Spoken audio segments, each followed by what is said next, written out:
પૂરગ્રસ્ત વડોદરાવાસીઓએ જાતે શોધ્યા છે બચવાના રસ્તા। કોર્પોરેશન જવાબદારીમાંથી છટકતા લોકોએ હવે ઘરોમાં બોટ વસાવી છે। સ્ટેન્ડિંગ કમિટીના ચેરમેનની સલાહ લોકોએ હવે રોષ સાથે સ્વીકારી લીધી છે। સામ્રાજ્ય ટાઉનશીપના રહીશે એક બોટ ખરીદી છે। પત્નીના દાગીના ગીરવે મૂકી આ બોટ ખરીદ્યાનો તેઓએ દાવો કર્યો છે। વિશ્વામિત્રીના પાણી ચિરાગ બ્રહ્મભટ્ટના ઘરમાં ઘૂસ્યા હતા, જેના કારણે તેઓ હવે કંટાળ્યા છે અને તેઓએ પોતે ઘરમાં જ બોટ વસાવી લીધી છે।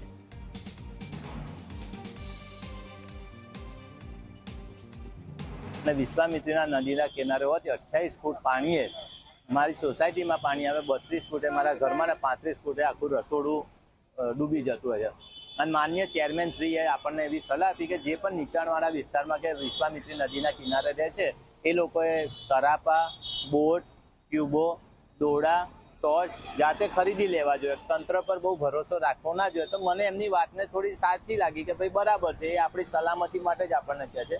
એમના સ્ટેટમેન્ટ પછી મેં વિચાર્યું તો મને લાવવાનું યોગ્ય લાગ્યું, એટલે મેં એ બોટ ખરીદી।